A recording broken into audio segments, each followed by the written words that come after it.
Good morning dear students. आज हम lesson number 3 परोपकारे एव जीवनस्य साफल्यम, परोपकार में ही जीवन की सफलता है। तो परोपकार क्या है? परेशान उपकार है। परेशान दूसरों का उपकार करना ही परोपकार है, दूसरों की भलाई करना ही परोपकार है।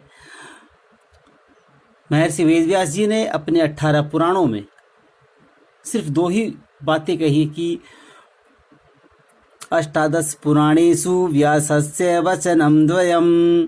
18 पुराणों में व्यास जी के 2 ही वचन हैं, परोपकाराय पुण्याय पापाय परपीडनम, कि दूसरों की भलाई करना ही पुण्य है और दूसरों को सताना, परपीडनम पर दूसरों को पीड़ा प्रदान करना, दूसरों को सताना ही पाप है। परेशान उपकार थे परोपकार, दूसरों की भलाई करना ही परोपकार है। तो आज हम लेसन नंबर 3 परोपकारे एव जीवनस्य साफल्यम, परोपकार में ही जीवन की सफलता है।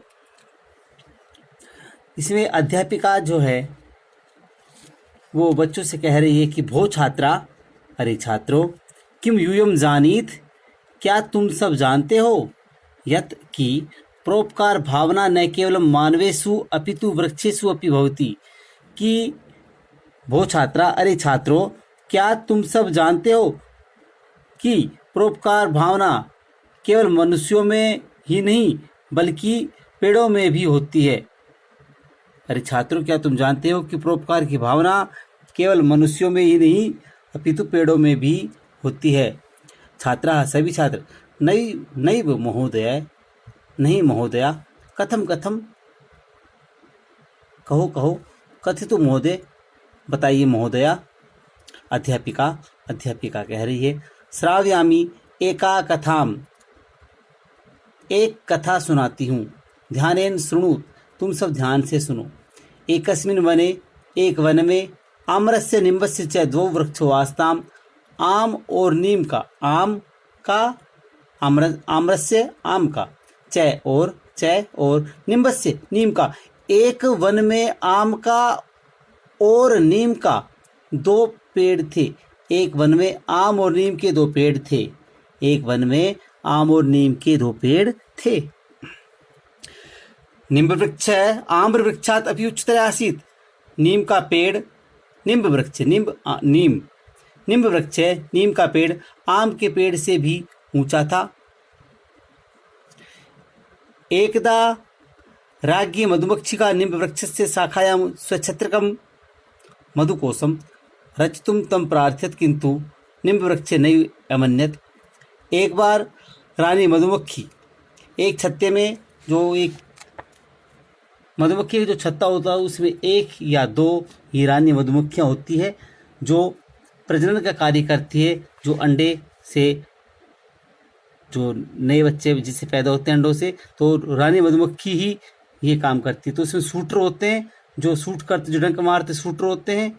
एक छत्ते में 3 प्रकार के होते हैं, नर और श्रमिक और रानी। तो एक छत्ते में 1 या 2 ही रानी मधुमक्खी होती है। श्रमिक होते हैं, वे श्रम करते हैं अर्थात शहद इकट्ठा करते हैं, और जो शूटर होते हैं वो नर होते हैं। एकदा राज्ञी मधुमक्षिका निम्ब वृक्ष से शाखायां स्वच्छत्रकम रचितुम तम प्रार्थयत। एक बार रानी मधुमक्खी ने नीम के पेड़ की शाखा पर अपने छत्ते को रचने के लिए उससे प्रार्थना की, किंतु निम्ब वृक्ष नहीं अमन्यत, लेकिन नीम का पेड़ नहीं माना। बोला, भाई मैं छत्ता नहीं बनाने दूंगा। एकस्मिन् वने आम्रस्य निम्बस्य च 2 वृक्षो आस्ताम, एक वन में आम और नीम के 2 पेड़ थे। निम्ब वृक्ष आम वृक्षात अपि उच्चतर आसीत, नीम का पेड़ आम के पेड़ से भी ऊंचा था। उच्चतर है, उच्चतम और उच्च है। तो यदि उच्च होता तो यह विशेषण की मूल अवस्था होती। उच्चतर है तो ये क्या है? उत्तरावस्था, पॉजिटिव डिग्री। उच्च उच्चतर है और उच्चतम, उच्च मूल अवस्था, उच्चतर उत्तरावस्था और उच्चतम सबसे ऊंचा उत्तम अवस्था। लेकिन यहाँ पे क्या है, नीम और आम के पेड़ में क्या है, दोनों में कंपेयर की जा रही है कि नीम का पेड़ आम के पेड़ से भी ऊंचा था। निम्बवृक्षे आम्र वृक्षादपि उच्चतरे आसीत्। नीम का पेड़ आम के पेड़ से भी ऊंचा था। एकदा राज्ञी मधुमक्षिका निम्बवृक्षस्य शाखायां स्वच्छत्रकं मधुकोशं रचितुं तं प्रार्थयत। एक बार रानी मधुमक्खी नीम के पेड़ की शाखा पर अपने छत्ते को मधुकोश स्वच्छत्रम अपने छत्ते को रचने के लिए बनाने के लिए उससे प्रार्थना की, किंतु नीम का पेड़ नहीं माना। ततः उसके बाद सा आम्रवृक्षम प्रार्थित, उसके बाद उसने आम के पेड़ से प्रार्थना की। परोपकार भावनाया संयुक्त, परोपकार भावना से युक्त, परोपकार भावना से युक्त से तस्या प्रार्थना स्वीकरोति स्म। परोपकार की भावना से युक्त उसने उसकी प्रार्थना को अर्थात नीम आम के पेड़ ने से आम के पेड़ ने तस्या रानी मधुमक्खी की प्रार्थना को स्वीकार कर लिया था। इसमें एक निपात है जो लटलकार की क्रिया के बाद लगता है। लटलकार ता है ती है ते है, लेकिन इसमें के बाद था है थी है थे। परोपकार भावना से संयुक्त, परोपकार भावना से युक्त, परोपकार भावना से युक्त उसने उस की प्रार्थना को स्वीकार कर लिया था।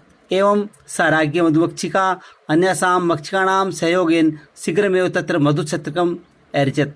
इस प्रकार उस रानी मधुमक्खी ने अन्य मधुमक्खियों की सहायता से सहयोग से जल्दी ही वहाँ मधुमक्खी का छत्ता बना लिया। Okay dear student, thank you. अपने वर्क को टाइम टू टाइम करते रहें। यदि आपको कोई प्रॉब्लम आती है तो आप मेरे इस व्हाट्सएप नंबर पर 63 76 52 16 75 पर संपर्क करें व्हाट्सएप के माध्यम से। Thank you.